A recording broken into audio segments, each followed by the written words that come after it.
going on, Jerome's? So we've thrown out the line a bunch that JJ McCarthy is in the best situation for a first-time starting quarterback in NFL history, including 2018 Patrick Mahomes. So Mahomes, heading into year two, he backed up Alex Smith for a season. 2017 Chiefs went 12-4, and the Chiefs 2018 also went 12-4. Went to the AFC title game. Mahomes threw for 5,097 yards, 50 touchdowns, a 113.8 quarterback rating, which is good. So Mahomes, frankly, had one of the best seasons for a debut quarterback in NFL history, but we wanted to go further, right? Just wanted to make sure that we weren't just blowing smoke. So wanted to go through and compare step by step, roll by roll. It's like, where do the Vikings have the advantage and where do the 2018 Chiefs have the advantage? So starting up at the top. So head coach and play caller Kevin O'Connell versus Andy Reid. So, of course, right now, you say Andy Reid, multiple Super Bowls, all that stuff. And Kevin O'Connell, like we're just on the precipice, right? Won the division, 14-win wildcard season last year, down 2023, but that was mainly due to injuries. And he's a leader of men, extended. He and Kwesi revved up, ready to go, and are solid, right? And Andy Reid, now, to be honest, like Andy Reid at this point had not won a Super Bowl yet.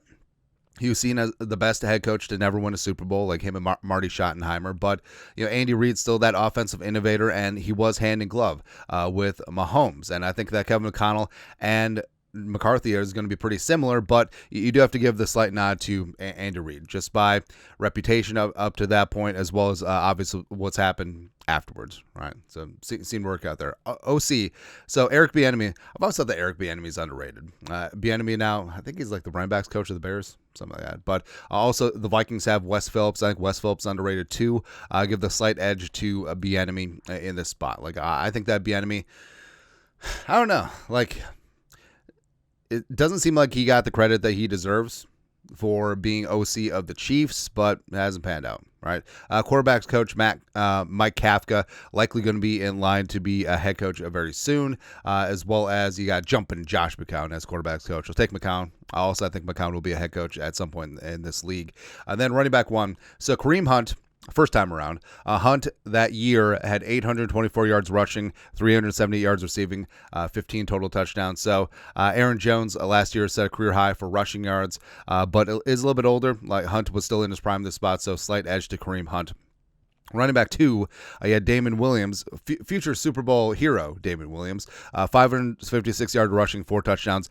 Then for the Vikings, you had Jordan Mason, who basically is like a running back 1A, 1B sort of situation. So check mark Jordan Mason. Then we get to Tyreek Hill versus Justin frickin' Jefferson, right? So JJ, best wide receiver in the game. Don't care what anyone else has to say. That's right. And Tyreek, Tyreek was just coming into his own, right? And 87 catches, 1,479 yards, receiving 12 touchdowns. Those are very laudable numbers, but we know it's up. So a slight edge to Jefferson in that department. Again, Tyreek, when he was at his peak, up here, but Jefferson, just a little bit better. Wide receiver two, Sammy Watkins, who had 40 for 519 and 3.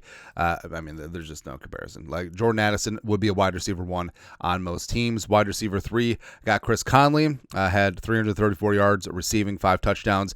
Jalen Speedy Naylor, taking Speedy in this spot as well. Hawkinson. So Hawkinson last year played about half the season, still on the mend from that ACL, MCL from Derek Kirby Joseph. Kelsey, this was before Kelsey was in love.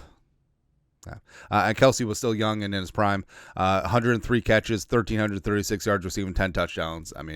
Kelsey had one of the best tight end seasons in NFL history, so respect there. Tight end 2, Demetrius Harris, 164 and 3 versus jumping Josh Oliver. All damn day. Oliver still one of the best blocking tight ends in the game. Now, offensive line, here's where things get interesting. So left tackle, we got Eric Fisher, former number 1 overall pick back in the day, 2013 out of Central Michigan.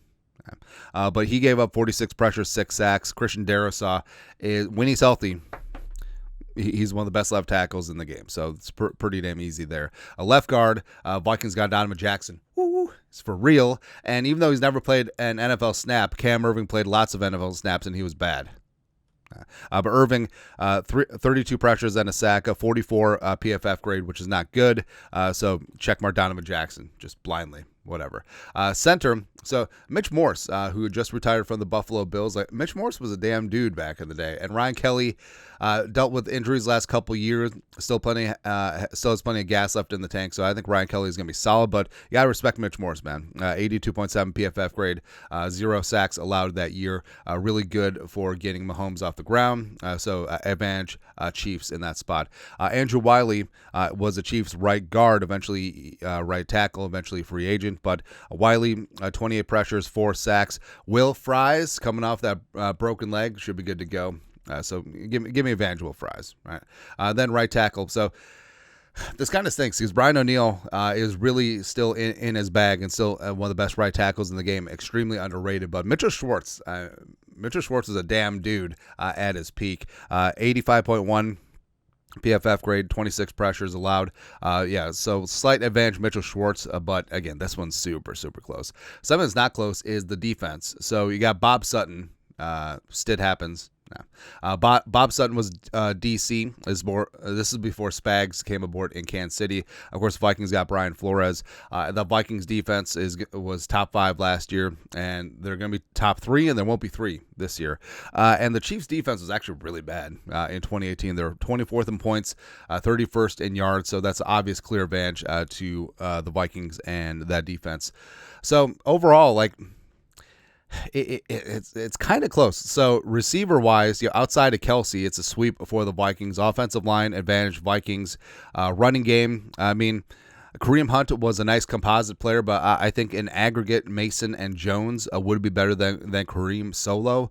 And then, like we said, like Andy Reid had not won a Super Bowl up until that point. So I think it's actually closer between him and Kevin O'Connell than you would think.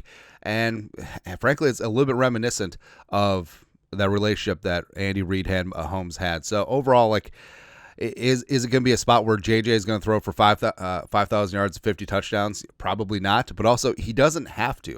All right, because Mahomes had to just to get them to 12-4, AFC title game, all that spot. But overall, I think that the Vikings have a better supporting cast, and JJ.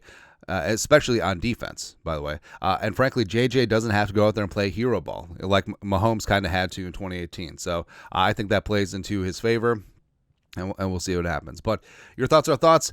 JJ McCarthy versus 2018 Patrick Mahomes. Who has the better situation for a first-time starting quarterback? Let us know your thoughts, our thoughts, comment section. You guys are the best you know what to do. Skull production value.